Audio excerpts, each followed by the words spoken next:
Definitely. This stuff, it ain't.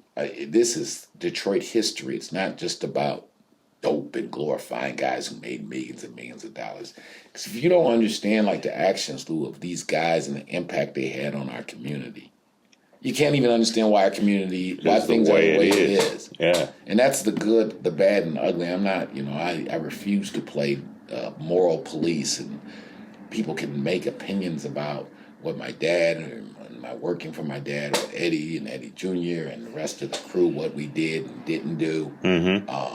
But what no one can dispute is that it is part of the history of the city. That's right. I mean, obviously, the story of Eddie and Pops was all on the front page of the papers for years and all on TV.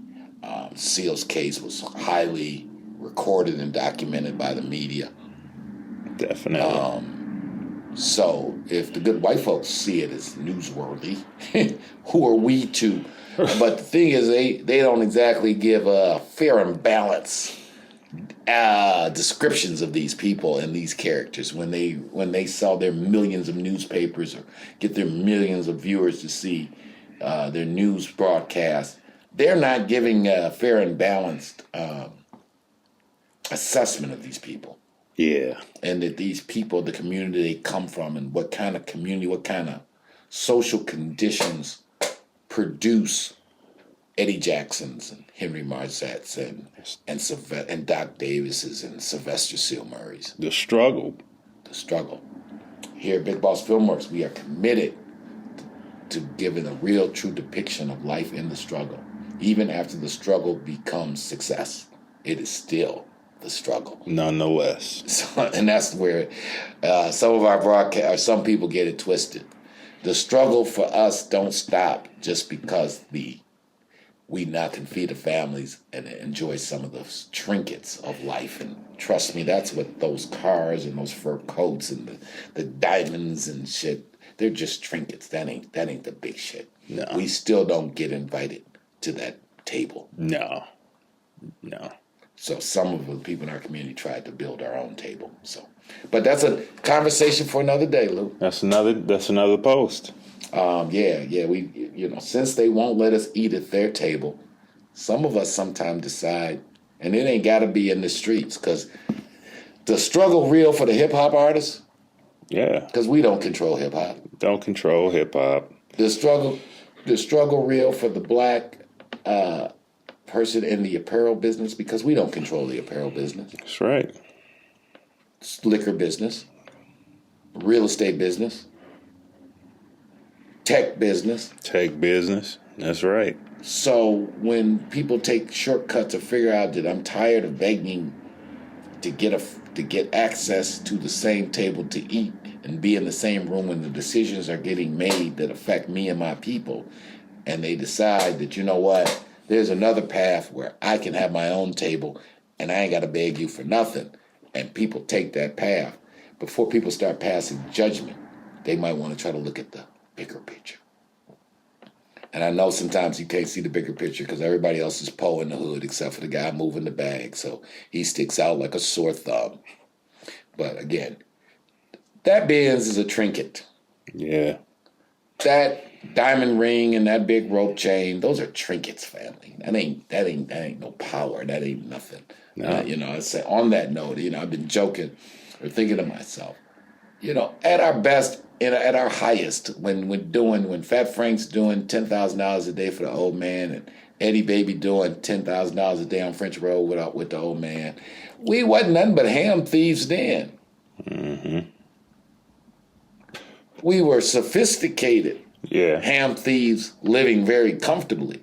But in the big scope of the American economy, we were ham thieves. You got to break down what, as like your father would say it, what is the ham thief? Because some of the viewers out there are like, what is this ham thief he's talking about? My father has an adage, right?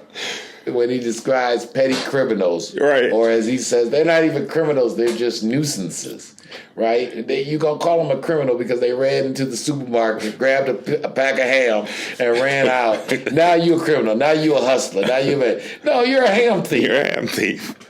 Well, in a big picture, so here's my father, who's full of analogies.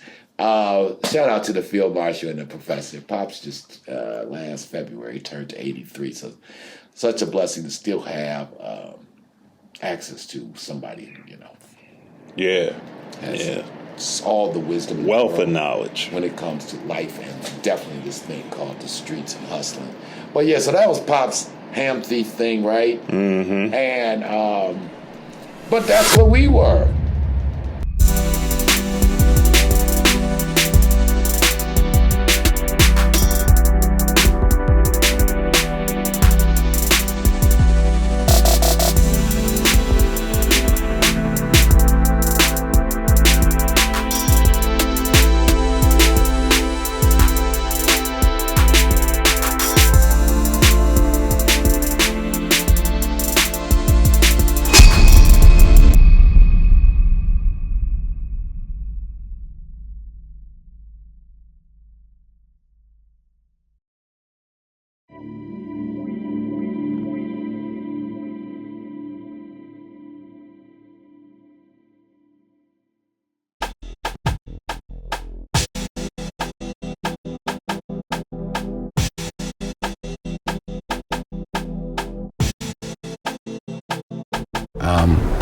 It was just time to really tell a great untold Detroit story, because it kind of covers Detroit at its zenith. Very interesting story. We decided that we were going to make a movie. All right, Rich Rossi with you with Motown Mafia. I'm with Courtney. Lewis Stevens, Courtney Brown. Courtney Brown Jr. And Alan Al Prophet Bradley. And this is an entrepreneurial, inspirational story too, because again, I'm a real estate retail guy. That's what my skill set is.